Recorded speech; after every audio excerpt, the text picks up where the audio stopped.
لله وكفى وسلام على عباده الذين اصطفى أما بعد فأعوذ بالله من الشيطان الرجيم بسم الله الرحمن الرحيم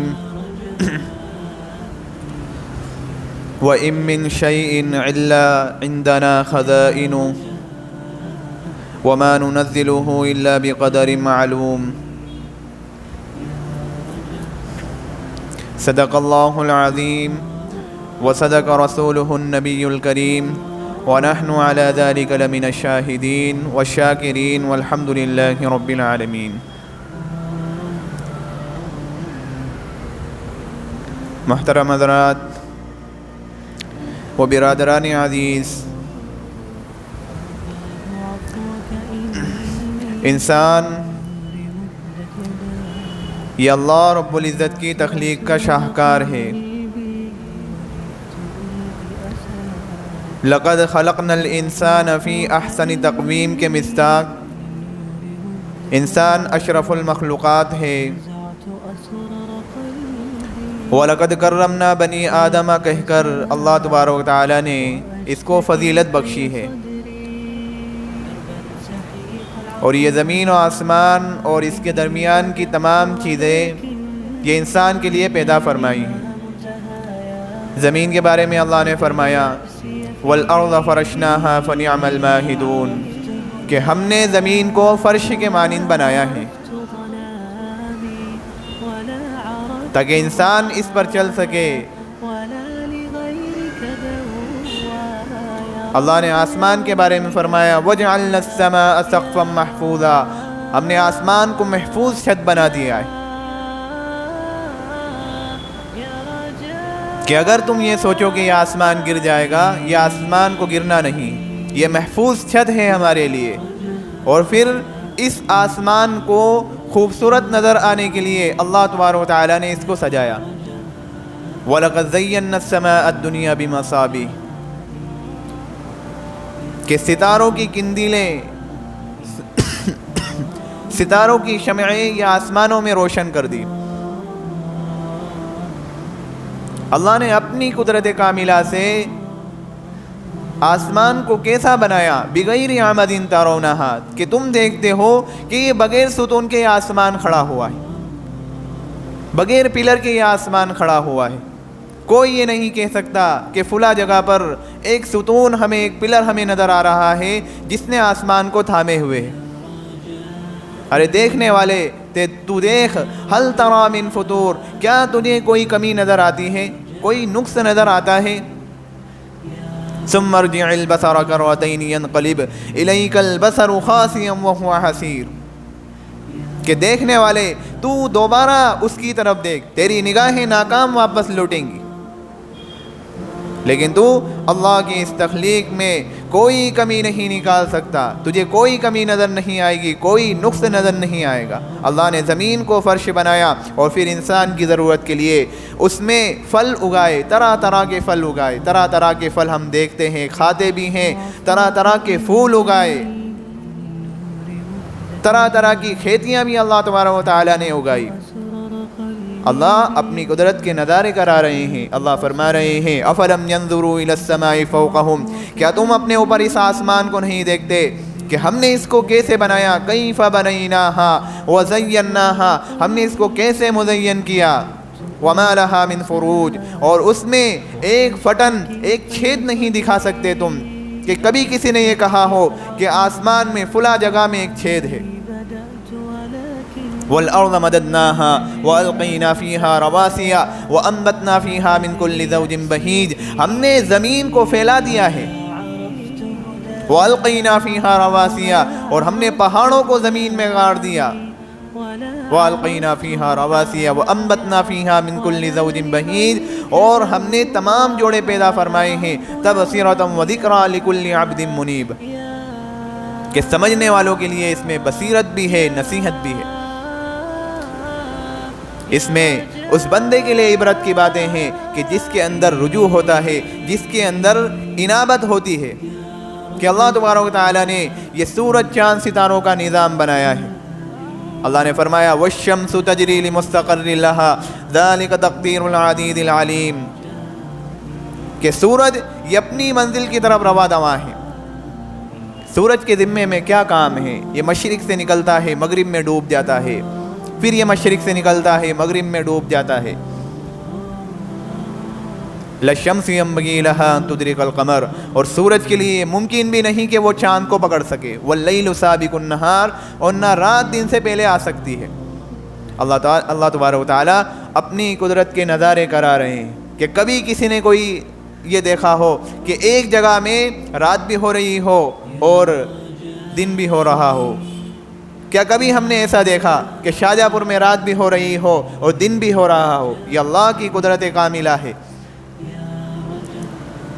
وَكُلٌّ فِي فَلَكٍ يَسْبَحُونَ، اور یہ چاند سورج ستارے یہ اپنے دائرے میں رہ کر اللہ کی تسبیح بیان کر رہے ہیں. گویا کہ پروردگار عالم نے ایک نظام بنایا ہے چاند سورج ستاروں کا، اور پھر انسان کو کہا اے انسان تو ذرا نظر ڈال، تو ذرا غور کر اس میں کہ تجھے ہماری کامل قدرت کا پتہ چل جائے گا. اللہ نے انسان کو مختلف طریقوں سے اپنی طرف متوجہ فرمایا. بھئی قرآن کی کتنی آیتیں ایسی ہیں کہ اللہ تبارک و تعالیٰ بندوں کو اپنی طرف متوجہ فرما رہے ہیں. اللہ فرما رہے ہیں افلا ينظرون الى الابل كيف خلقت، کیا یہ نہیں دیکھتے کہ ہم نے اونٹنی کو کیسے پیدا فرمایا؟ والى السماء كيف رفعت، ہم نے آسمان کو کیسے بلند کیا؟ والى الجبال كيف نصبت، ہم نے پہاڑوں کو زمینوں میں کیسے نصب کر دیا، کیسے گاڑ دیا؟ والى الارض كيف سطحت، اور ہم نے زمین کو کیسے پھیلا دیا. کیا یہ حقانیت کی دلیل نہیں ہے؟ کہیں اللہ فرما رہے ہیں الم نجعل له عینین ولسانا وشفتین وہدیناہ النجدین، کیا ہم نے ان کو دو آنکھیں نہیں بنائی؟ ان کے لیے دو آنکھیں نہیں بنائی، ایک زبان اور دو ہونٹ نہیں بنائے؟ کیا ہم نے ان کے لیے دو راستے نہیں بنائے؟ کہیں اللہ فرما رہے ہیں الم نجعل الارض مہادا والجبال اوتادا وخلقناکم ازواجا. گویا کہ پروردگار عالم اپنی قدرت کے نظارے کرا رہے ہیں، انسان کو دعوت دے رہے ہیں، اپنے بندے کو دعوت دے رہے ہیں کہ ذرا غور سے دیکھ میرے ان قدرت کو، میرے ان قدرت کے نظاروں کو، کہ تجھے میری کامل قدرت کا پتہ چلے گا. میرے کمالات تجھ پر منکشف ہو جائیں گے کہ میں کامل قدرت والا کیا کیا میں کر سکتا ہوں.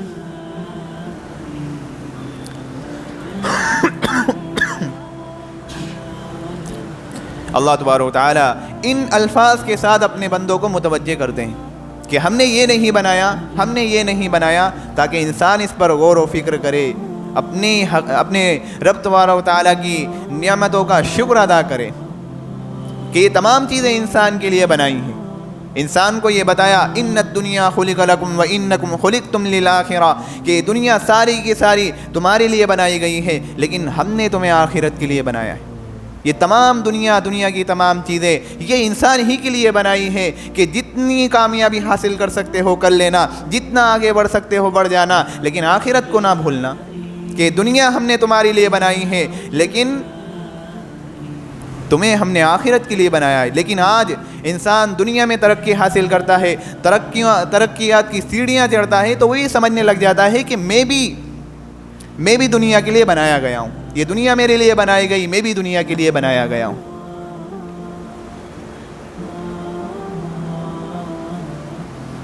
میرے بھائیوں، اللہ تبارک و تعالیٰ نے یہ دنیا انسانوں کے لیے بنائی ہے اور ہمیں آخرت کے لیے بنایا. اللہ نے فرمایا وما خلقت الجن والانس الا ليعبدون. اللہ نے فرما دیا ہے کہ تمام جنات اور انسانوں کو ہم نے اپنی عبادت کے لیے پیدا کیا، اپنی بندگی کے لیے پیدا کیا ہے. اب بندگی کسے کہتے ہیں؟ بندگی کہتے ہیں اپنے آقا، اپنے پروردگار کے حکم کے مطابق زندگی گزارنا. بھئی ہم دیکھتے ہیں کہ جب بقرہ عید کا زمانہ آتا ہے تو انسان بقرہ عید سے کئی دن پہلے، مہینے پہلے وہ بکروں کو لے لیتا ہے اور ان کو خوب کھلاتا ہے، پلاتا ہے، چراتا ہے، ان کی خوب دیکھ بھال کرتا ہے، جس کی وجہ سے وہ بکرا مانوس ہو جاتا ہے. یعنی اس کے دل میں محبت پیدا ہو جاتی ہے اس کے لیے. اور جب کبھی وہ شام کو اس کو لے کر نکلتا ہے تو اس کی رسی اپنے ہاتھ میں نہیں لیتا بلکہ اس کی رسی اس کے گلے میں لپیٹ دیتا ہے. اب مالک چلتا ہے تو بکرا بھی پیچھے، جانور بھی اس کے پیچھے چل رہا ہوتا ہے. اسی طریقے سے بندے کو چاہیے کہ وہ اپنے رب کے احکام کے مطابق زندگی گزارے. ایک امتی کو چاہیے کہ وہ اپنے پیغمبر صلی اللہ علیہ وسلم کے نقش و قدم پر چلے. قدم با قدم پر چلنا ضروری ہے. ہمارا کھانا پینا جاگنا سونا ہر چیز نبی اکرم صلی اللہ علیہ وسلم کے طریقے کے مطابق کرنے سے انسان کے اندر کمال پیدا ہوتا ہے. لیکن میرے بھائیوں اس کے لیے کچھ کرنا بھی پڑتا ہے, اپنے آپ میں تبدیلی لانا پڑتی ہے, اپنے آپ کو بدلنا پڑتا ہے. لیکن ہم کیا کہتے ہیں کہ بدلے بغیر سب کچھ مل جائے, ہم جو ہیں سو ہیں. ہمیں نہیں بدلنا کہ ہم تو جو ہیں سو ہیں, بس ایسے ہی ہمیں سب کچھ مل جائے. میرے بھائیوں یہ سب چیزیں اللہ کی ناشکری کے زمرے میں آتی ہیں. یہ اللہ کی ناشکری ہے. دو چیز یاد رکھیے, ایک ہے خدا طلبی اور ایک ہے بے طلبی. اب انسان کی طبیعت میں بے طلب ہو اور زبان پر خدا طلب ہو, یہ کیسے ہو سکتا ہے؟ بھئی خدا طلبی کے لیے سراپا طلبگار بننا پڑتا ہے. آپ دیکھیے یہ دنیا میں یہ 1-2 روپے کے جو سوال کرتے رہتے ہیں, آپ ان کی شکل دیکھا کریں, ان کے چہروں کو دیکھا کریں. ہاتھ پھیلایا ہوا ہوتا ہے, مسکین چہرہ بنایا ہوا ہوتا ہے, عجیب و غریب عاجزانہ انداز سے کھڑے ہوتے ہیں, ایسے بولتے ہیں کہ دل مائل ہو جائے. آواز میں بھی مسکنت ظاہر ہوتی ہے. آنکھیں دیکھو تو سوالی, ہاتھ دیکھو تو سوالی, پورا جسم سوالی بن کر کھڑا ہے اور وہ آپ سے 1-2 روپے کا سوال کر رہا ہے. اے انسان, تو پروردگار سے پروردگار کے تعلق کا سوال کرتا ہے اور تیری کیفیت میں ذرہ برابر بھی فرق نہیں آتا. بھلا تیرا سوال یہ کیسے پورا کیا جائے گا؟ تیرا سوال کیسے پورا کیا جائے گا؟ آج ہم دعائیں مانگ رہے ہوتے ہیں لیکن کچھ اور سوچ رہے ہوتے ہیں, ہمارا دماغ کہیں اور رہتا ہے. دعا تو ہم کر رہے ہوتے ہیں لیکن کچھ اور ہی ہم سوچ رہے ہوتے ہیں. ہم عبادت میں نماز میں کھڑے ہوتے ہیں, کہیں اور ہمارا دماغ ہوتا ہے. یہ 1-2 روپے مانگنے والا یوں عاجز بن کر مانگے اور ہم دعا کریں تو کچھ اور سوچیں. آج ہم دعائیں پڑھ رہے ہوتے ہیں, ایک ہوتا ہے دعا کرنا اور ایک ہوتا ہے دعائیں پڑھنا. ہم آج دعائیں پڑھ رہے ہوتے ہیں, ربنا آتنا فی الدنیا ربنا ظلمنا انفسنا. میرے بھائیوں جب تک دعائیں پڑھتے رہیں گے نتیجے ظاہر نہیں ہوئیں گے. جب ہم دعائیں کرنا شروع کر دیں گے تو نتائج بھی سامنے آنا شروع ہو جائیں گے. یہ وقت ہے اپنے آپ کو بدلنے کا. آپ کو معلوم ہونا چاہیے یہ مہینہ کون سا مہینہ ہے. یہ شعبان کا مہینہ ہے. یہ شعبان کا مہینہ ہے. 3 مہینے رجب شعبان رمضان یہ بالکل ترتیب وار آتے ہیں. پہلے رجب آتا ہے, پھر شعبان آتا ہے, پھر رمضان آتا ہے. ان تینوں کے بارے میں حدیث میں فضیلتیں آئی ہیں. نبی اکرم صلی اللہ علیہ وسلم نے فرمایا ہے کہ رجب کو سال کے باقی مہینوں پر ایسی فضیلت حاصل ہے جیسے کہ قرآن مجید کو تمام کتابوں پر فضیلت حاصل ہے. رجب کا مہینہ جو کہ گزر چکا ہے. اسی طریقے سے آپ نے فرمایا شعبان کو سال کے باقی مہینوں پر ایسی فضیلت حاصل ہے کہ جیسے کہ مجھے تمام انبیاء پر فضیلت حاصل ہے. آپ نے فرمایا کہ رمضان کو سال کے باقی مہینوں پر ایسی فضیلت حاصل ہے جیسے کہ اللہ تبارک و تعالیٰ کو اپنی مخلوقات پر فضیلت حاصل ہے. شعبان کے بارے میں یہ بھی لکھا ہے کہ یہ شعبان شعبہ سے نکلا ہے, اور یہ اردو میں بھی استعمال ہوتا ہے کہ کام کے کسی ایک حصے کو شعبہ کہا جاتا ہے. اب اس مہینے میں بھی اللہ تبارک و تعالیٰ کی رحمت اور فضل کے خاص شعبے جات کام کرنا شروع کر دیتے ہیں. ہم دیکھتے ہیں کہ جب وہ الیکشن کا دور آتا ہے, بھئی ملک میں یا کسی اسٹیٹ میں کسی شہر میں جب یہ ووٹنگ ہوتی ہے, الیکشن کا دور آتا ہے, تو کئی شعبے جات کام کر رہے ہوتے ہیں جو عام حالات میں اتنا کام نہیں کر رہے ہوتے ہیں یا تھوڑا کام کرتے ہیں, مگر ان دنوں وہ کام کو بڑھا دیا جاتا ہے. اب اسی طریقے سے اللہ تبارک و تعالیٰ کی رحمت اور فضل کے کام تو ہر وقت ہو رہے ہیں, لیکن ان مہینوں میں رجب شعبان رمضان میں ان شعبے جات کے کام کو پھیلا دیا جاتا ہے. بعض لوگوں نے اس کی فضیلت کے بارے میں یہ بھی لکھا ہے کہ شعبان, یاد رکھیے اس میں 5 حروف ہیں, شین عین با الف نون, یہ شعبان ہیں. اور ان جو حروف ہیں ان کی فضیلت بھی اپنی جگہ ہے. بھئی شین شرافت سے لیا گیا, عین علو و مرتبت سے لیا گیا, با بر یعنی نیکی سے لیا گیا, الف الفت و محبت سے لیا گیا, نون نور سے لیا گیا, کہ ان حروف کو ملا کر یہ الفاظ بنایا گیا تاکہ بندوں کو پتہ چل جائے کہ ہم اس مہینے میں عبادت کریں گے تو ہمیں یہ 5 نعمتیں عطا کر دی جائیں گی. کہ شرافت ہمیں ملے گی، علو و مرتبت ہوگا ہمارا، اور اسی طریقے سے ہم نیکی کے راستے پر چلنے والے ہو جائیں گے، ہم میں الفت و محبت آئے گی۔ جب یہ تمام چیزیں ہمارے اندر آئے گی تو ایک نور ہمارے اندر پیدا ہو جائے گا۔ بھئی شعبان کی ایک اپنی فضیلت ہے کہ نبی اکرم صلی اللہ علیہ وسلم اس مہینے میں اکثر دنوں کا روزہ رکھا کرتے تھے۔ آپ صلی اللہ علیہ وسلم سے پوچھا گیا کہ آپ اس مہینے میں اتنی کثرت سے روزے کیوں رکھتے ہیں؟ آپ نے فرمایا کہ یہ جو شعبان ہے یہ رجب اور رمضان کے درمیان کا ایک مہینہ ہے جس کی فضیلت سے لوگ غافل ہیں، کہ اسی مہینے میں بندوں کے اعمال رب تبارک و تعالیٰ کی طرف اٹھائے جاتے ہیں، اور میں اس بات کو پسند کرتا ہوں کہ جب میرا عمل اللہ کی بارگاہ میں پیش ہو تو میں روزے کی حالت میں ہوں۔ آپ صلی اللہ علیہ وسلم سے پوچھا گیا کہ آپ اتنی کثرت سے اس مہینے میں روزے کیوں رکھتے ہیں؟ آپ نے فرمایا کہ اس مہینے میں ہر شخص کا نام ملک الموت کے حوالے کر دیا جاتا ہے، اور جب میرا نام اس حال میں حوالے ہو کہ میں روزے دار ہوں، اور اس شعبان کے مہینے میں ایک رات بھی ہے، 15 شعبان میں ایک رات ہے جس کی ایک اپنی فضیلت ہے۔ بھئی آج کتنی 10 شعبان ہیں، آج سے 4 دن بعد 15 شعبان، جس کو ہم شب برات بھی کہتے ہیں۔ اب شب برات ایک بابرکت اور عظمت والی رات ہے، اس کی فضیلت اپنی جگہ پر ہے، اگرچہ جتنی بھی احادیث اس کے سلسلے میں آئی ہیں وہ کمزور ہیں اور محدثین کے اصول کے مطابق وہ صحیح بھی نہیں ہے، لیکن اتنی متعدد احادیثیں ہیں اور کئی صحابہ کرام سے منقول ہیں جس کی وجہ سے اس کی خصوصیت اور اہمیت کا پتہ چلتا ہے۔ بھئی حضرت ابو بکر صدیق رضی اللہ عنہ، علی بن طالب رضی اللہ عنہ، ابو موسیٰ اشعری رضی اللہ عنہ، اسی طریقے سے عبداللہ بن عمرو بن عاص رضی اللہ عنہ، حضرت عائشہ صدیقہ رضی اللہ عنہ، تو ان کے سندوں سے اس رات کی خصوصیت اور اہمیت کا پتہ چلتا ہے۔ اور یہ رزق کے فیصلوں کی رات ہے۔ اب رزق کے زمرے میں بیوی بچے، صحت، مال، عزت، دولت، کپڑا، مکان، سب کچھ آتا ہے، اور آج عموماً جتنی پریشانیاں جو لائق ہوتی ہے وہ رزق سے ہی متعلق ہوتی ہے۔ اب رزق کے فیصلوں کی رات یہ 15 شعبان کی رات ہے کہ اس رات میں فہرستیں بنتی ہیں اور پھر وہ لیلۃ القدر میں فرشتوں کے حوالے کر دی جاتی ہیں۔ بھئی جیسے کوئی کمپنی ہو، کوئی فیکٹری ہو، تو ان کو کسی چیز پر کام کرنا ہو تو پہلے ایک بایو ڈاٹا، ایک ڈیٹیل تیار ہوتی ہے، ایک فہرستیں تیار ہوتی ہیں، اور پھر وہ جو کمپنی کے ورکر اور ٹیکنیشین ہیں ان کے حوالے کر دی جاتی ہے کہ اب اس پر عمل کر لیا جائے۔ اسی طریقے سے شب برات میں فہرستیں تیار ہوتی ہیں، پھر وہ لیلۃ القدر میں فرشتوں کے حوالے کر دی جاتی ہے کہ اب اس پر عمل کر لیا جائے۔ اب یہ شب برات کی رات کس طرح سے گزاری جائے اس کو آپ سمجھیے۔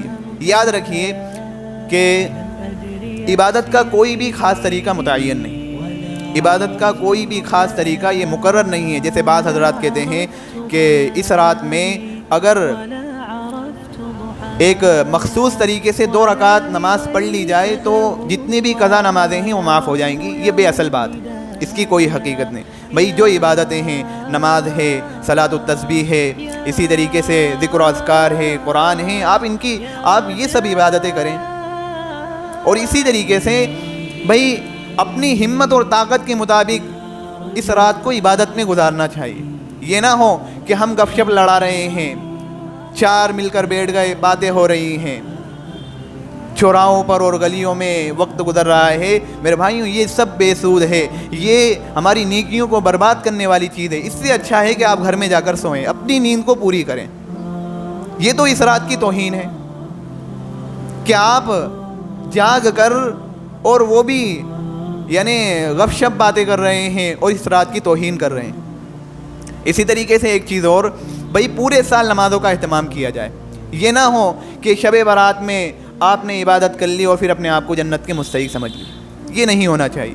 بعض لوگ بڑے غافل ہوتے ہیں اس میں کہ شب برات کا انتظار کر رہے ہوتے ہیں کہ شب برات آئے گی، ایسی ہمیں عبادت کرنا ہے۔ ابھی جو غفلت میں وقت گزر رہا ہے اس کو دیکھ بھی رہے ہوتے ہیں، لیکن نظر انداز کر کے شب برات کا انتظار کر رہے ہوتے ہیں کہ شب برات میں ہمیں ایسی عبادت کرنا ہے۔ آئیں گے صلاۃ التسبیح کی پوری کیفیت پوچھیں گے کہ صلاۃ التسبیح کیسے پڑھی جاتی ہے۔ بھئی صلاۃ التسبیح تمہیں صرف شب برات اور شب قدر میں ہی یاد آتی ہے، اس کے علاوہ صلاۃ التسبیح یاد نہیں آتی۔